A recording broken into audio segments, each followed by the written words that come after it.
Peace and blessings, kings and queens. Welcome to another episode of not the Village King Chronicles, but the Freeway to Elevation with the amazing Aimee Worlds. Today, we're going to have some deep conversation. I want Aimee to share, and I'm going to pronounce it correctly. It's Aimee. So I need y'all to understand that when you see the word, it's Aimee.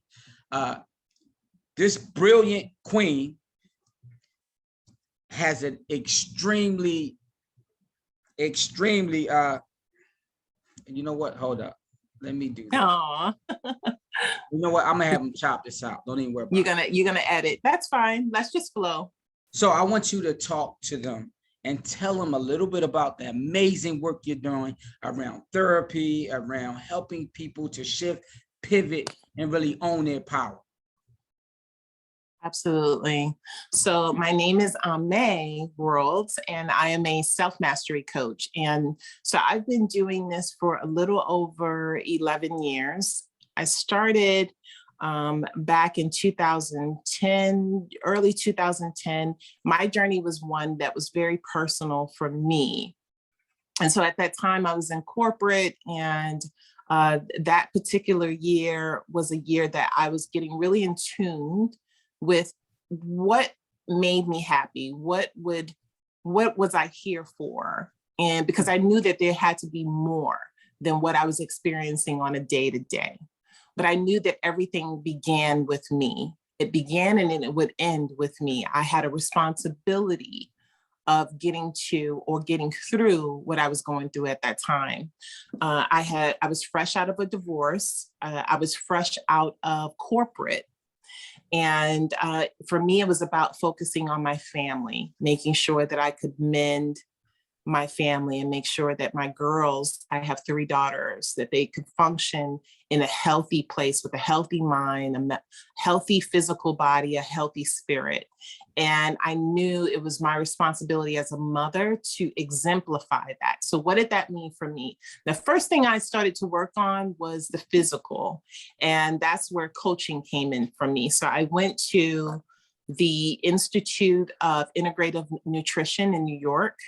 And I started learning about holistic and alternative medicine.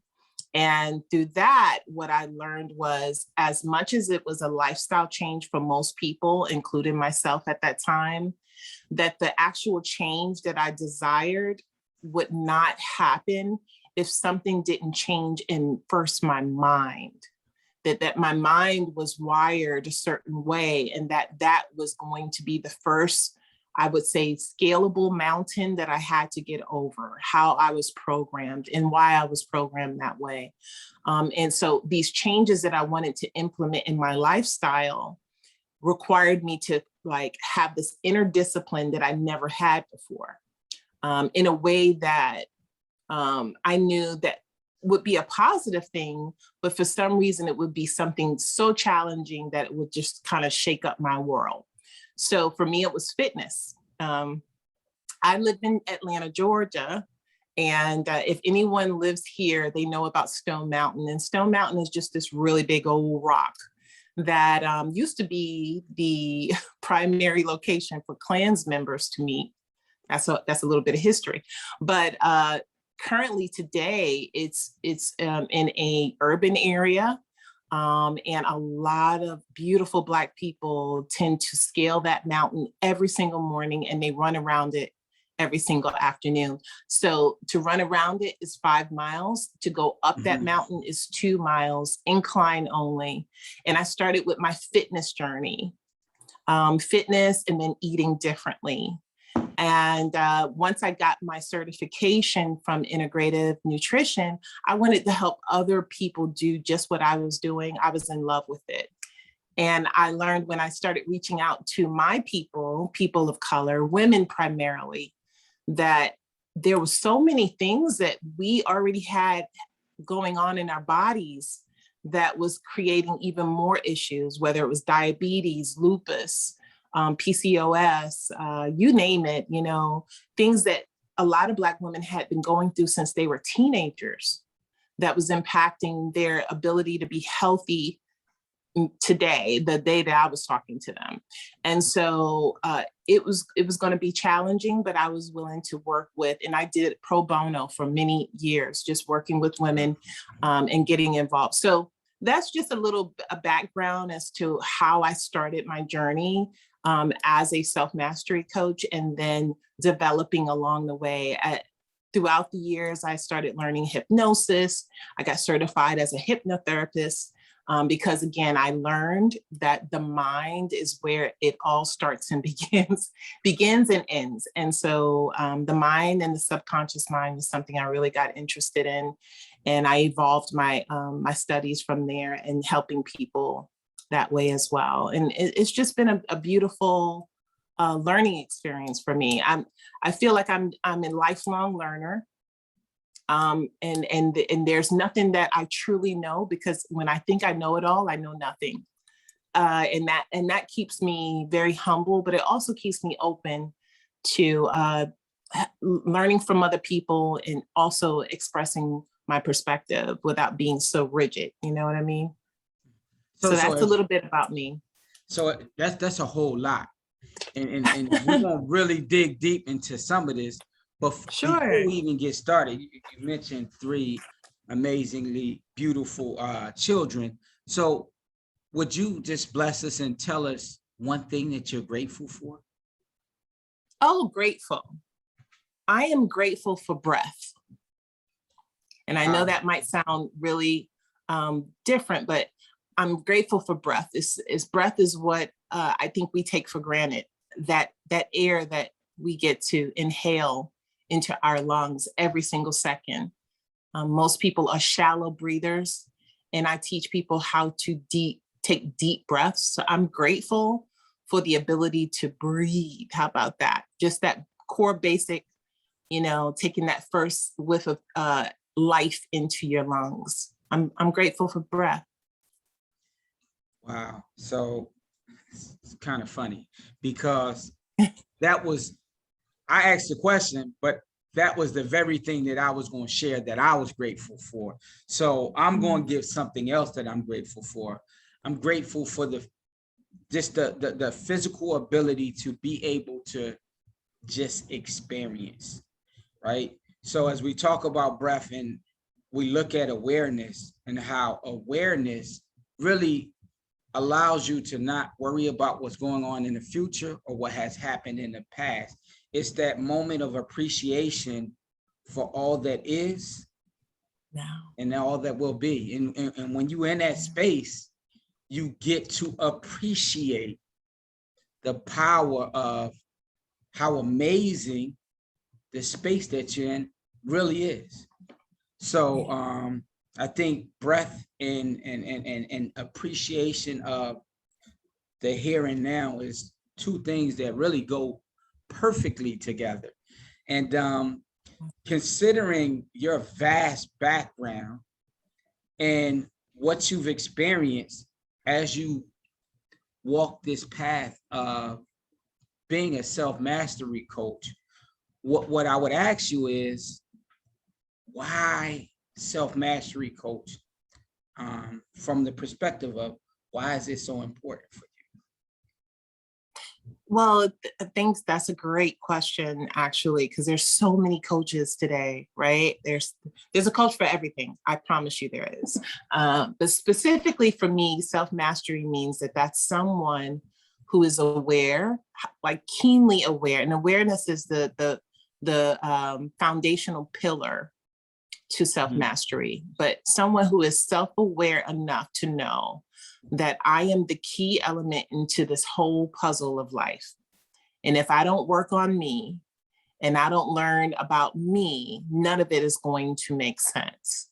And so one of the main points about self-mastery is understanding how the mind, the heart, the body, and the spirit, how it all correlates into your oneness, and how to make sure that you're constantly or consistently conscious of the element of collaboration between all those vehicles.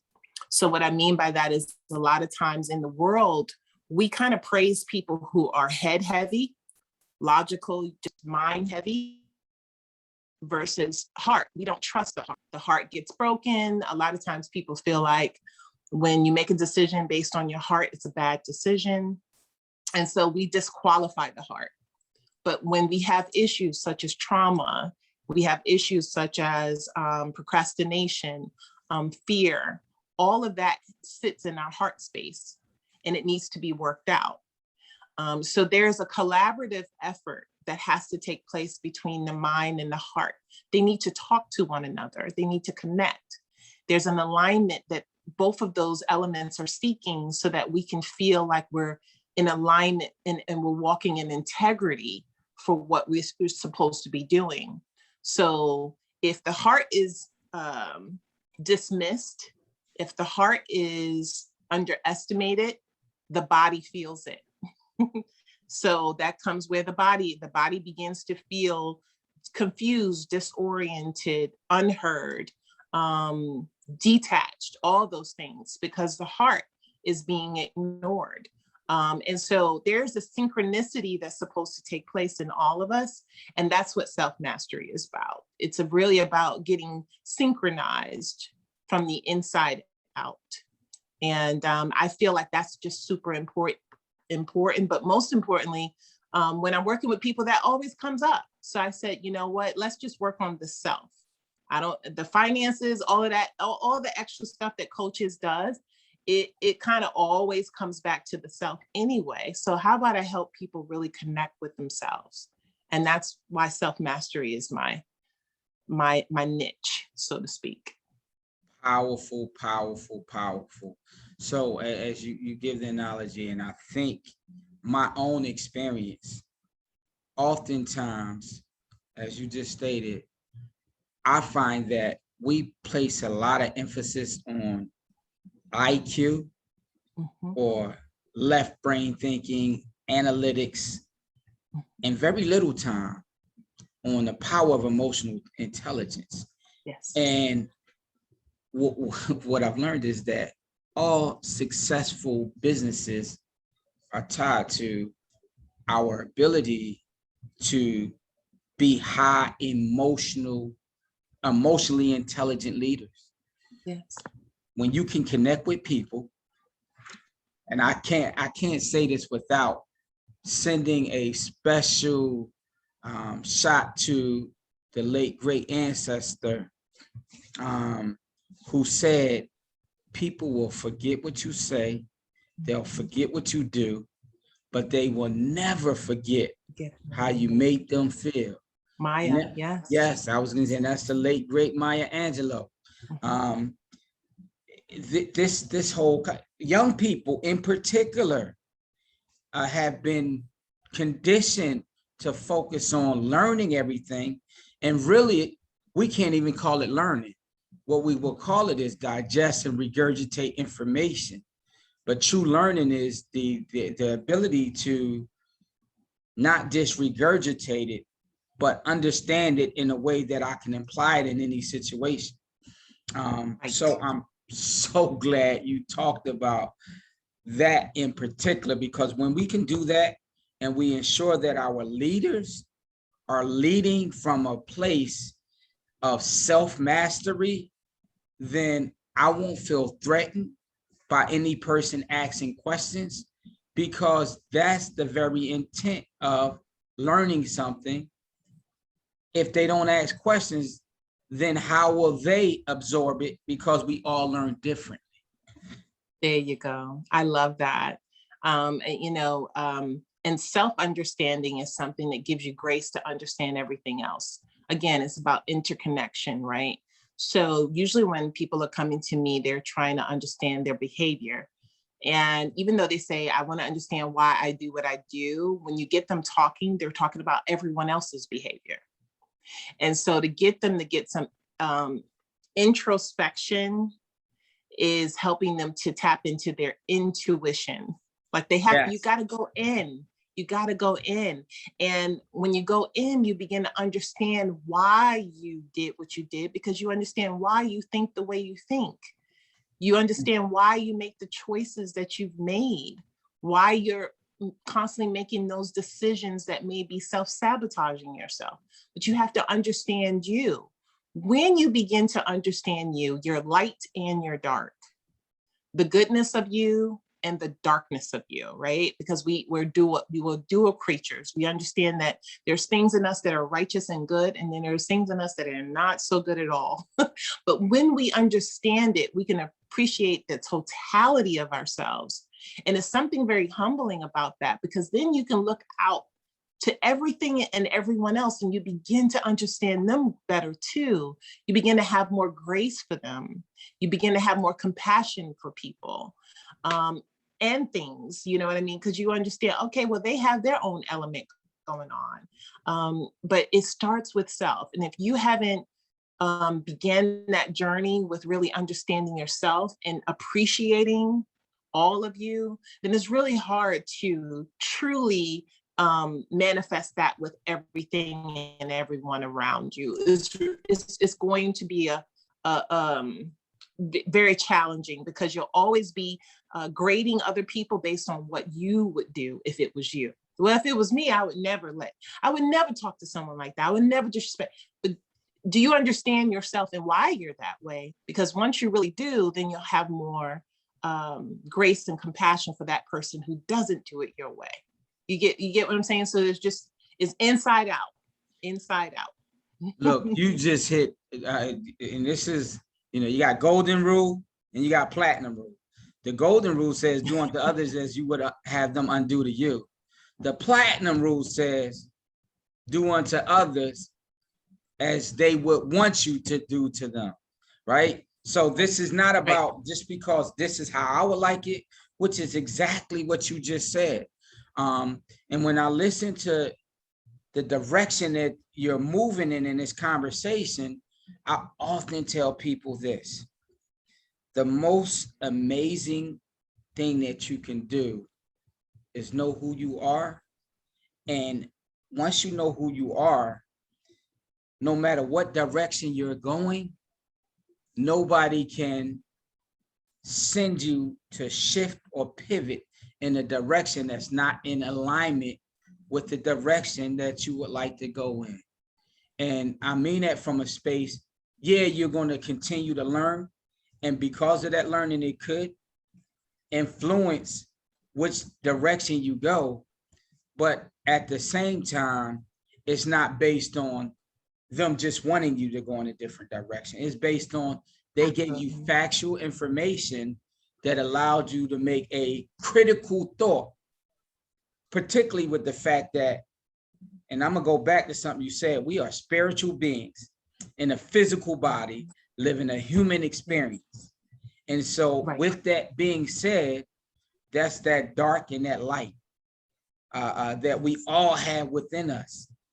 And understanding that sometimes I may to talk with somebody in a particular situation because my darkness might show up on that particular day. I have to be humbled enough to understand that I'm not always the right person to be having the conversation. Absolutely. That's understanding our limitations. But just, and you know what? And I love the way you brought that in. I love the way you brought that in, because it's understanding, and for you to be able to bring someone else in to do that part, it's accepting that about you too, right? There's a point of acceptance. So some people, once they get a grasp of their light and their dark, when they're doing self-mastery, when they're working on themselves, and they realize, okay, I'm a generous person, but I'm also a jealous person, right? I'm a kind person, but I also could be very manipulative. You know what I mean? Once you see your light and your dark, then it's about accepting that that's who you are. Now, there are certain parts of your dark that you'll be able to manage, and perhaps through influence, through work, you can shift it because we have that divine ability. But then there'll be other parts of you it's a part of your personality, and it's in your nature.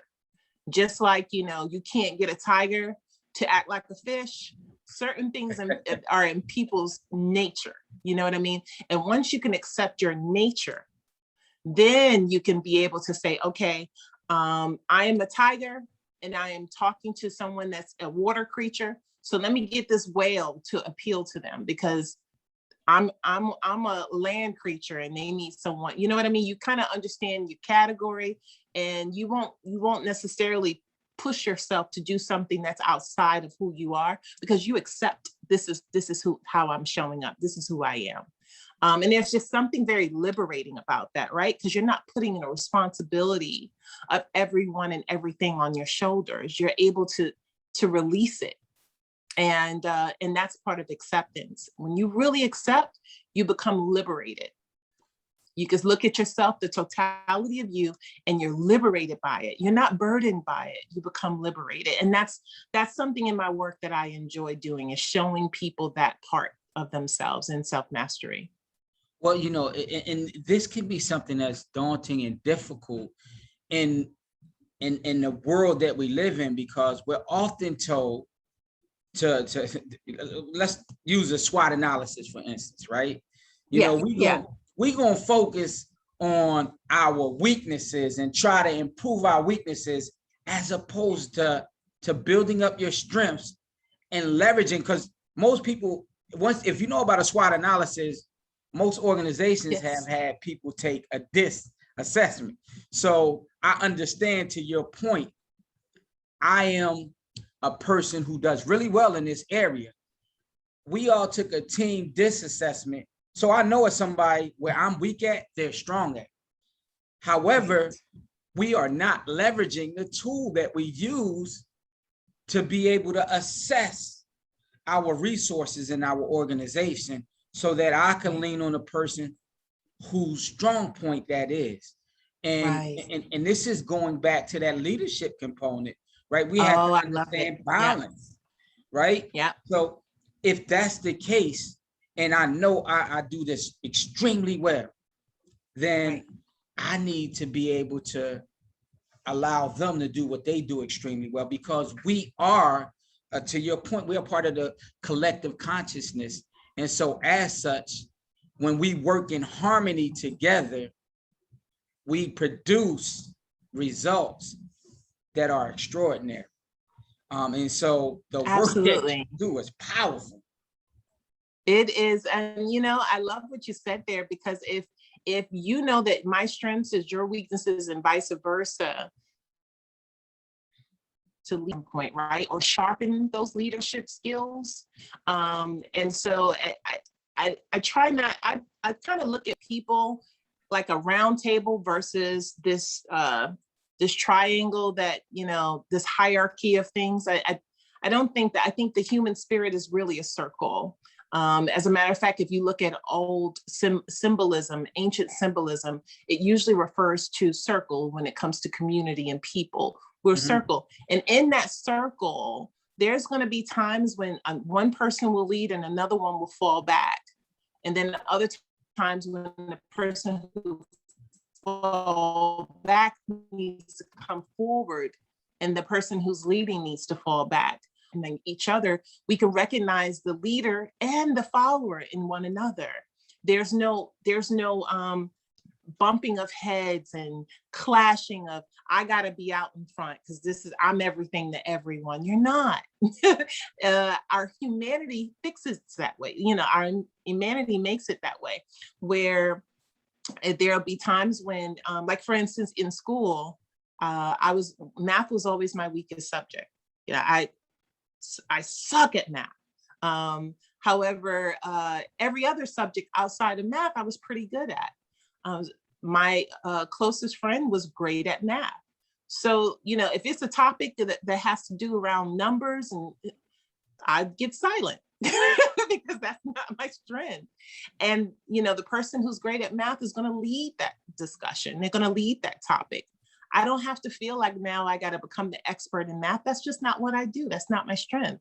And so I think if we really looked at each other, our abilities that way, all of us get a chance to lead in what we're competent in and we're strong in. And some of us were just like born with this gift thereof. And then there'll be times when we need to learn the beauty of scaling back and being the follower and supporting other people and not being out front. center. It's okay there too. And I think that's what makes community work really well. So I love how you just framed that up. And I want to go back to this ancient tool that we talked about, tied to the circle, right? When you go back to native indigenous practices communicated in the circle. And so what's the significance of the power of the circle, just from your perspective? Well, you know, it's I'm still doing some studies on it, but I will tell you something that I don't believe in irony. I do believe in like we get divine downloads and messages. Back in 2018, I lost my mother. I lost her to cancer. I hear that. And I do believe that even though a person can be physically gone, spirit is eternal. So I believe that she's here right now. You know what I mean? Like she's never really gone. But in that, what I found was I started to be more cognizant that every time I would get out of my car or walk somewhere, there was, the circle tie that you can tie your hair up with, usually like a bunch. I started noticing them everywhere I went was a circle, was a circle, was a circle. And I thought, what is that? Everywhere I went, it didn't even matter if I went to a different state. I would notice that these little ties, these circles would show up. So I'm like, okay, let me look into what the symbol of a circle is.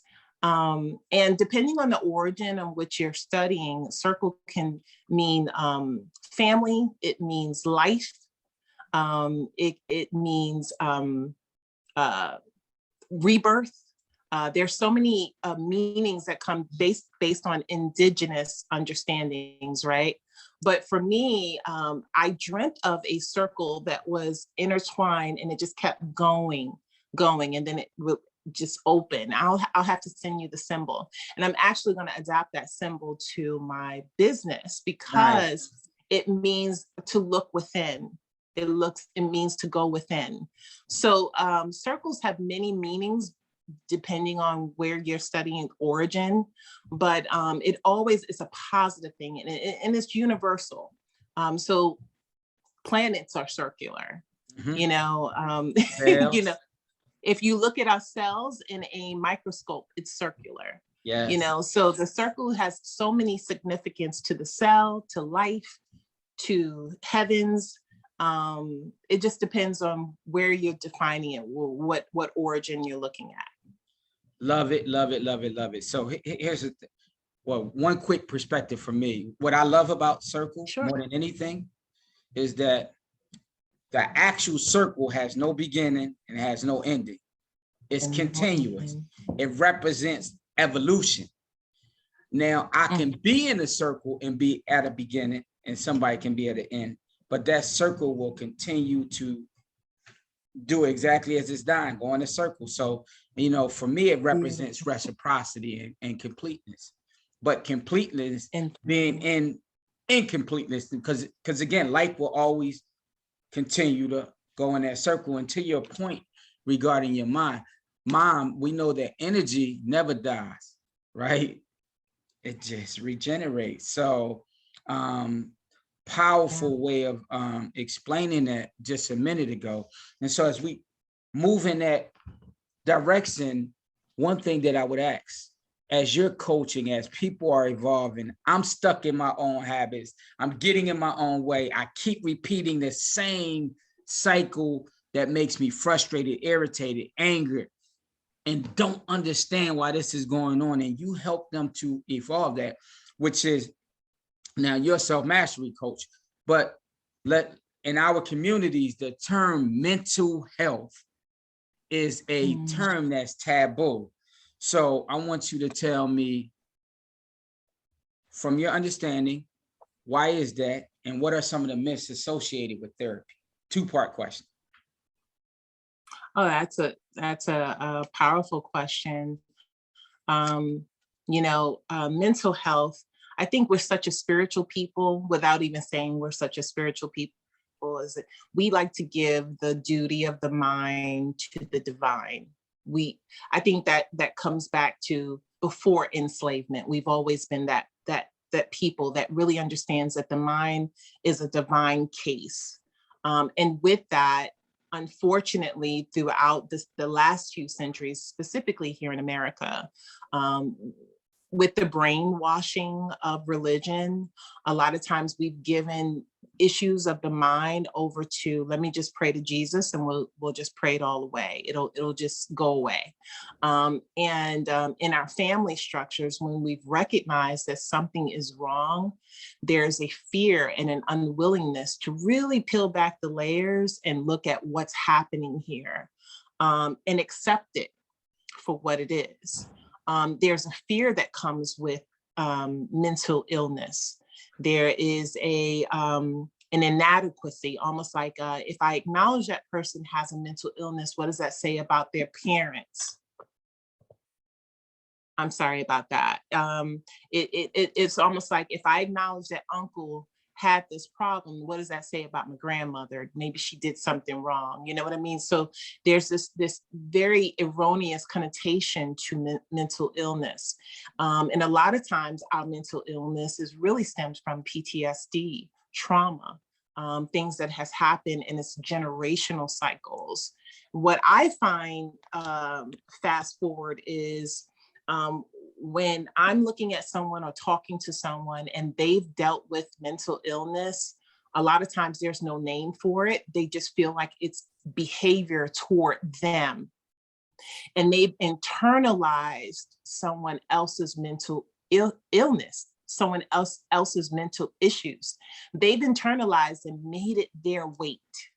So for instance, that uncle who was bipolar, schizophrenic, or that parent who was a narcissist. You know, these are mental illness issues, but the child who doesn't understand it or couldn't define it has now taken on the weight of that and made it their issue, made it their burden, their less than, their worthiness issue, because it was coming from a mentally ill place, but they couldn't define it. So for me as a coach, when I'm working with someone, it's really listening. It's about listening to them and their perspective and what they went through. And then once you recognize that mental illness could have played a part, whether it's in someone else or even in them, it's giving them the empowerment to name that thing and to really understand, okay, this is what you're going through. You're experiencing PTSD. You're experiencing depression, and then giving them the power to, once you have a name for it and you're able to say, this is what it is, these symptoms, let's look at the root of these symptoms. Let's understand your subconscious and what's working there. And it's almost like pulling back the hood of a car and looking at the engine, you know what I mean? It's really understanding, okay, the frame and the body work looks one way, but what's happening underneath the hood of the car? And there's just something very empowering about that. And also in cases of like severe mental illness, especially when it comes to other family members and you're having to deal with that, is teaching them that they're not dealing with someone with a healthy mind. So if you have a healthy mind, in my mind, I have mental illness, and you're trying to apply your logic and your reasoning to my unhealthy mind, it'll never work. Mm-hmm. So that's what's happening too. A lot of times you have children of parents that have issues, experiences that happened in the past, and they're trying to apply their healthy reasoning to an unhealthy mind. It will never line up. It will never see eye to eye. So just getting that person to see why it's not lining up and why it never worked, why it's still dysfunctional, is actually liberating, because oh, this is okay. So I can't expect this. No, you cannot expect this. This person has a problem. This person has an issue that is beyond you. It's chemical. It's beyond you. It's nothing you said wrong, nothing you can do differently that's going to shift this dynamic. It's chemical. And that helps that person to release it, to sometimes forgive, to find grace for it. So in our community, that's something that depending on the cases, depending on what a person dealing with, that as a coach, I have to tune into those things and in a lot of ways empower people and liberate people from the burden that they took on from other people that's not even theirs. It was never theirs to begin with. Even though they took that burden on when they were 2 and 3 years old, it was never their burden to bear. But they've been walking with that cross from the time they were a child, and I give them permission to release it. I hope that answers your question. It does. And so you bring up something. So as you mentioned PTSD, you mentioned trauma, you mentioned bipolar, schizophrenia. And so you said something that was really profound, and it was, you are experiencing trauma, you are experiencing PTSD, you are experiencing schizophrenia. Oftentimes people call themselves the diagnosis. So that's what you experience. You are not that. You are who you are. And so when we can do that and detach the two, particularly as we talk about mental health. So what I would ask the audience to do is to take off the TAL and take off the TH in health and say men heal, women heal.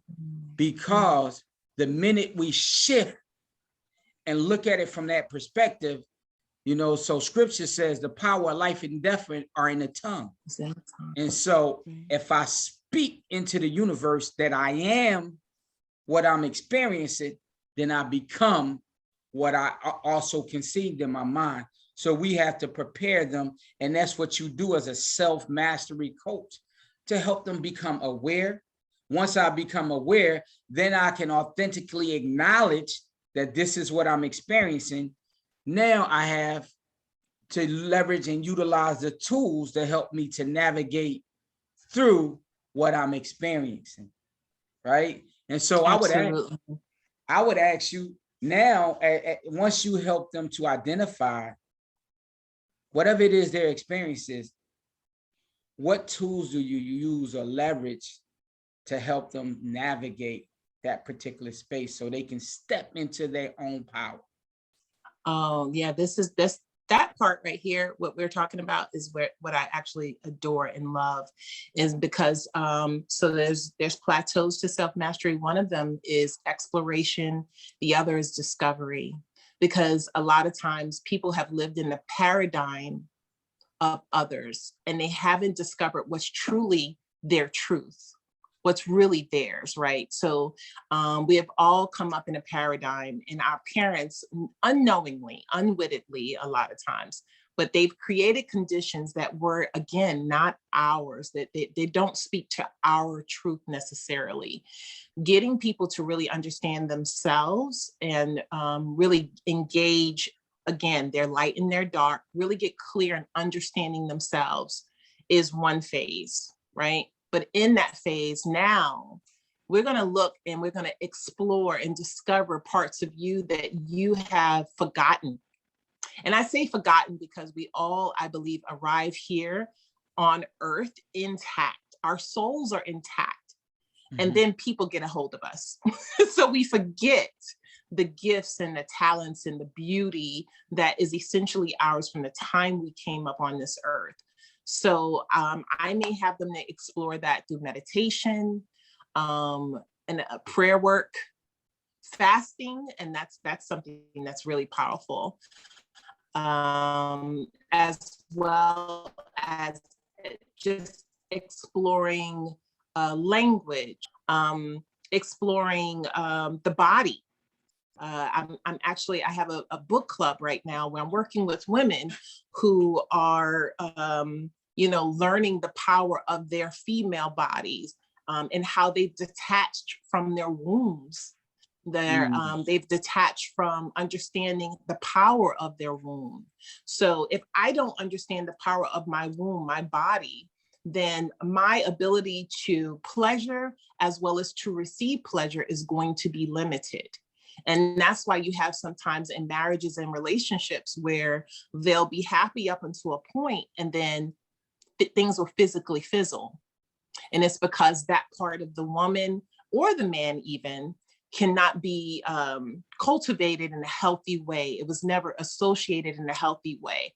So again, this is all part of exploration and discovery. And it's something that it's not like you do it for 6 months and you drop it. I think it's something that you take on for life. It's a life, it's a beauty of how you're going to walk through this life. I am in a cautiously curious. I want to learn.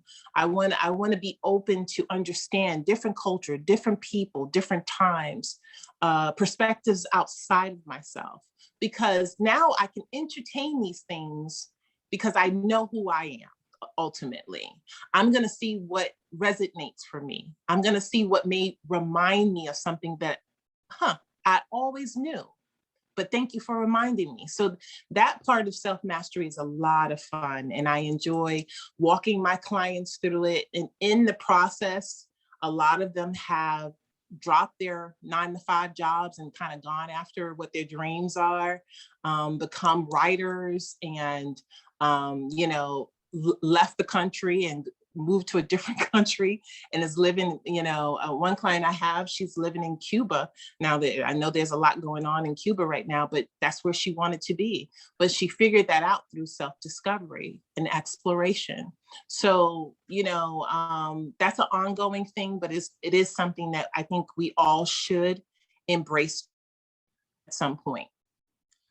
Look, I love that, but I'm not going to let you off the hook. Since you went there with one piece, I want you just to break down the fasting piece and why that's important and what does it help with, because I think that's the meditation most people know a little bit about.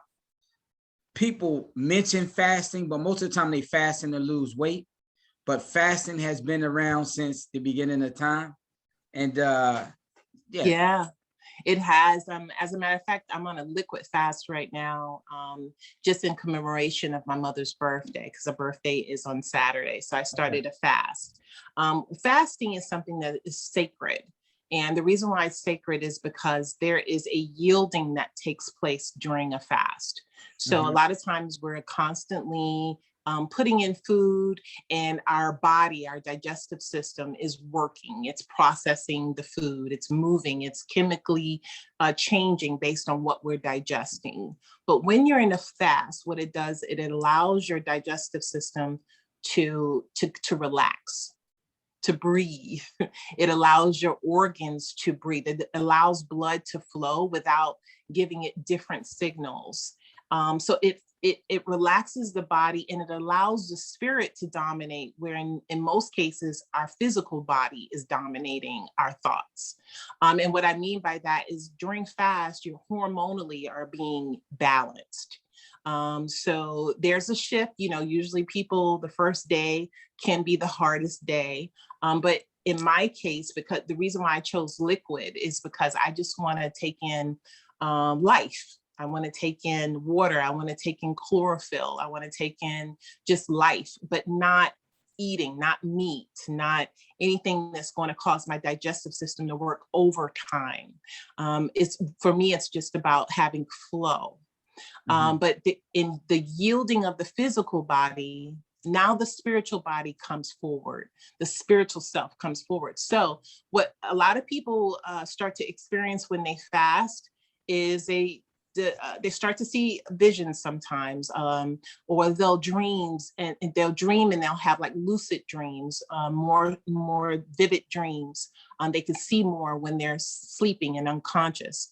A lot of times they'll experience a surge of energy where their creative brain is like on ultimate high. And even though they can't explain it, now they're in flow easier. They're able to write things. They're able to do things and create things because, again, there's no sludge in our colon, in our system, slowing down that metabolistic process.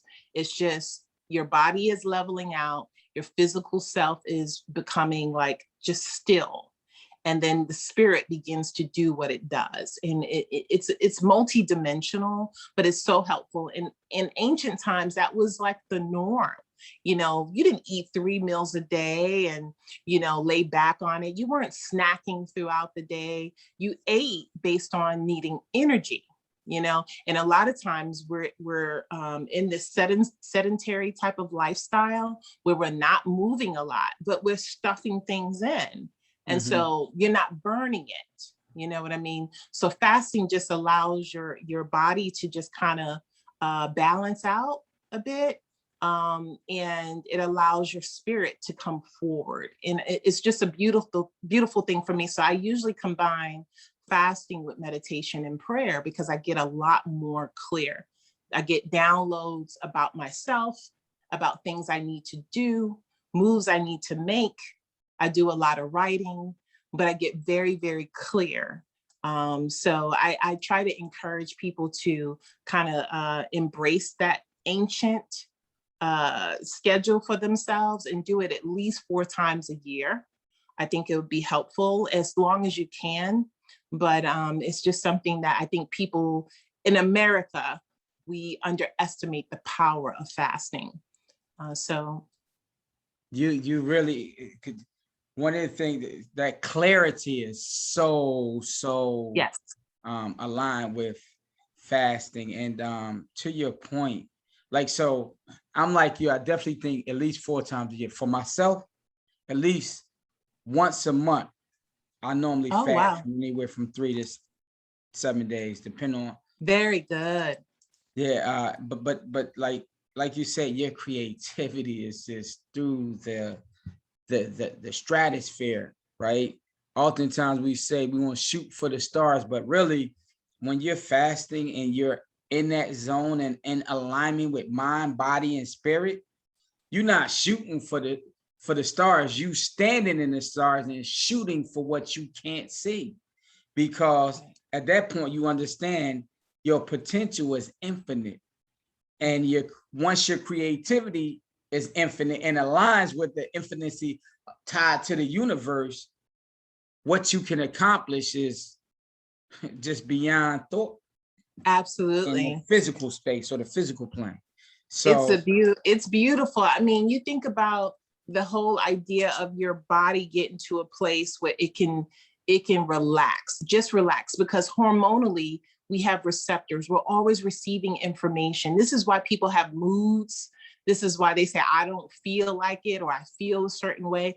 But once you humble the body and you grace the body, now you could pick up on things spiritually that you wouldn't have done before.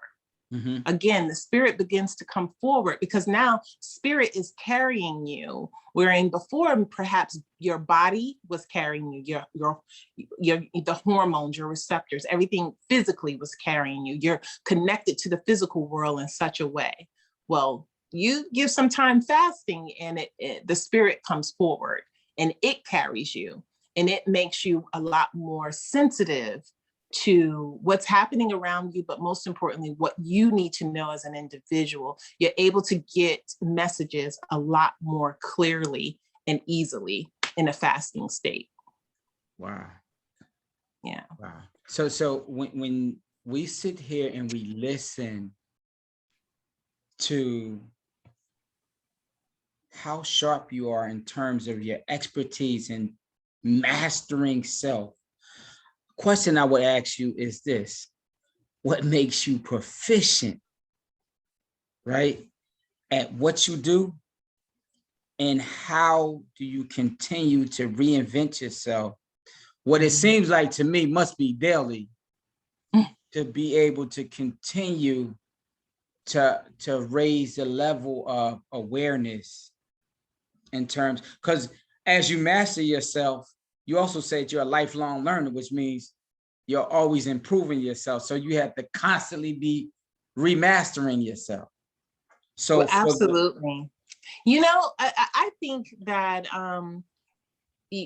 it's something that you strive for. Mastery is not something that you just become. I am the master, kind of like back in the day with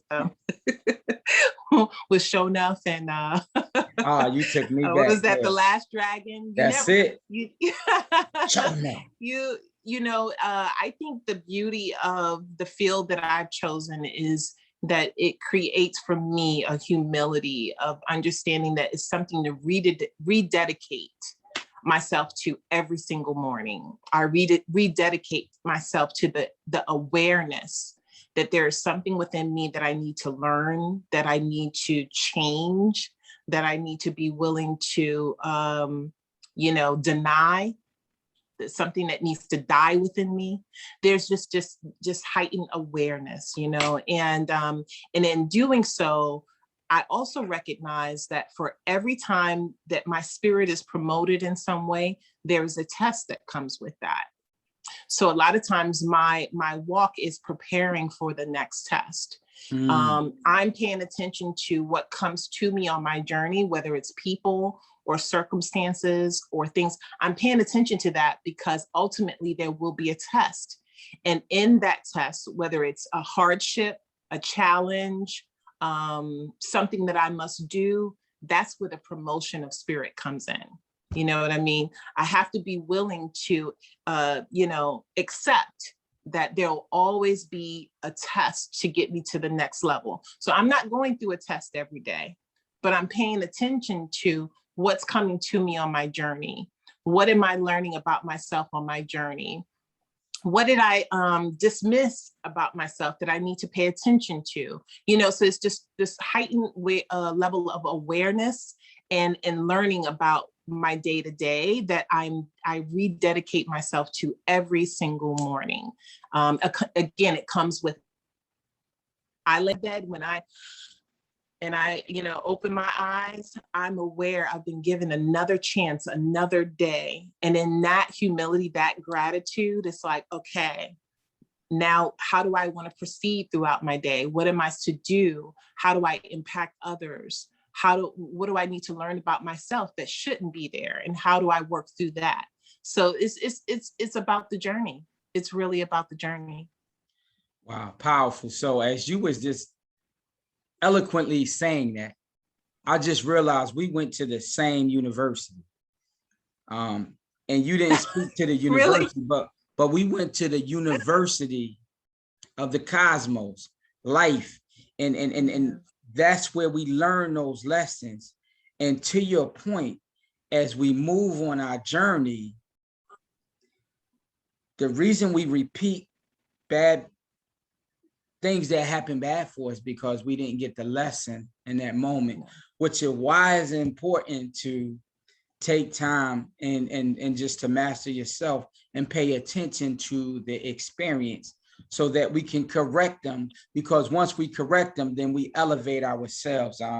To your point, the beautiful thing for me was, as we shoot for perfection, some say perfection doesn't exist, but I would suggest that it does. It's just imperfect with an apostrophe says, I'm perfect.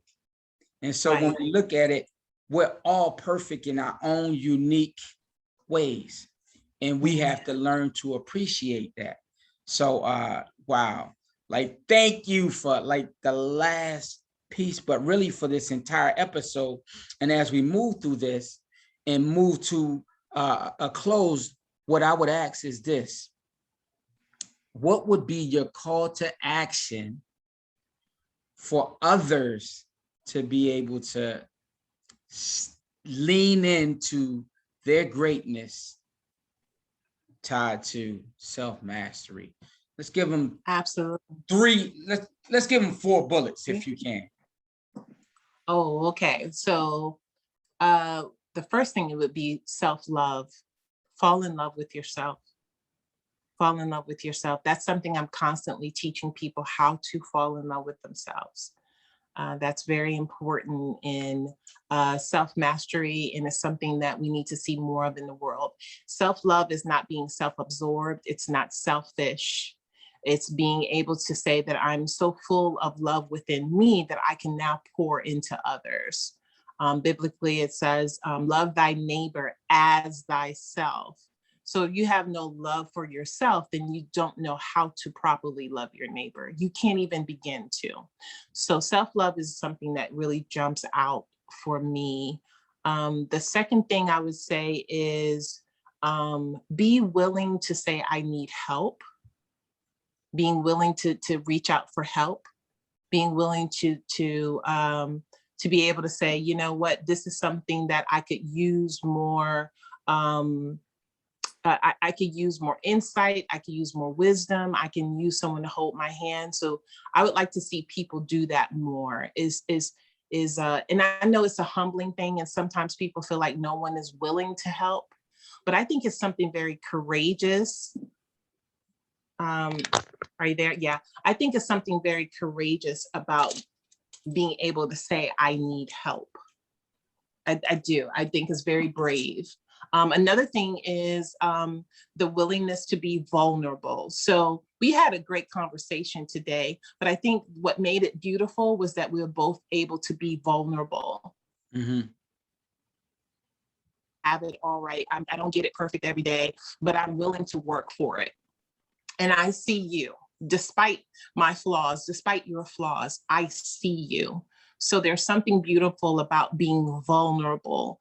It allows walls to come down, defensive mechanisms to just fall apart.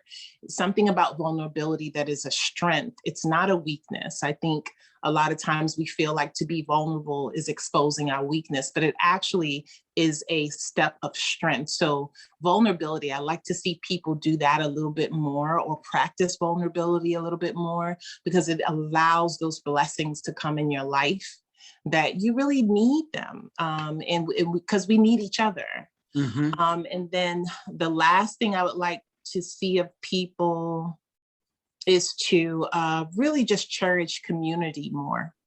I think we need to accept and cherish the people around us a little more, see one another for what we bring. And just I'd like to see people be open to one another a lot more, the community of it, the village of one another. And I think it takes all those things that I named before to get to that part. But yeah, that's what I'd like to see. So you heard it right here. If you're willing, if you're ready to move to an exotic island, if you're ready to create your own business, if you're ready to step into your full potential, which we all have potential. Potential just says you can do something. However, right, when you master yourself, you are willing to take the risk that initially you wasn't willing to take. So today, Aimee provided you with actual steps that will help you on your path to leaning into your power. Before we leave, I want you to do us a favor, and I want you to tell our audience what your Instagram handles are, how they can get in contact with you, if they require or need your services, which I know a lot of you will, because we all should be on a path to enlightenment and to leaning into our truth. So with no further delay, I want you to tell them all the ways and modes in which they can contact you and follow your amazing work. Sure. So the easiest way to get in contact with me these days is IG, Instagram, at _Black Therapy. So if you take down that, you will find me every single time. And a lot of times people will just send me a DM and they'll tell me that they're interested in working with me, or they want to learn more about what I do and if I could be of help to them or someone that they love for that matter. But that's the best way to get in contact with me, and then we'll make arrangements from there. I will say that the first step to working with me in self-mastery is just to do the assessment. An assessment with me is free. And again, I'm gauging what you need, but I'm also listening to divine spirit to know if I'm assigned to you. Are you my assignment? And if you're not my assignment, don't feel bad about that either, because I have a network of therapists and coaches. And so if it's something else that you need, and I know that, I'm going to put you in connection with someone who can definitely help you on that journey you're on. But yeah, I just want to make having that first conversation and reaching out for help. Okay. Another request. Website. You have a website people can go explore? Actually, I'm working on my website, redoing my website right Okay. now. So not right now, but underscore Black Therapy is the best way to go. Got it. And for now. So last question. Since you shared your breadth and scope of work, I would ask, are there any resources that you can suggest, reading, other tools that people can leverage or use in their own journey moving forward? You know what? I definitely have something for women that jumps out at me. Hold on. I just want to make sure I give the right. Yeah, okay, so for women, I have us reading, and this is in my book club, and you can join that for free if anyone's interested, again, through underscore Black Therapy. But I have the women in my book club reading Sacred Woman by A Guide to Healing the Feminine Body, Mind, and Spirit, and it's by Queen Afua. And we had a great time. We just finished that book, as a matter of fact, but we had a great time. So for any woman who is experiencing the need to transition their lifestyle, their mind, their spirit, I think that book is a great way to go to begin. It's a lot to digest, but you can reach out, and if you could work with a coach in tandem of reading that book, I think that would be very good. And in the same regard, I believe it's her son, wrote a book for men that's called Man Heal Thyself. Yep. And that's a really good way to go for men, I think. And it's about the wellness journey. But of course, it too deals with the mind, the heart, and the body. There's another book that I actually just fell in love with. Hold on. And I want to make sure I say the name of the book correctly. It's, oh gosh, I'm here we go. Hold on. Luckily, computers are real quick. It's a book. It's by Jay Malik, and it's his teachings. You could actually find him on what you call it, on Facebook. The name of his book is called The Book of Self-Mastery. And he also has another book called The Alchemist's Guide to Self-Awakening.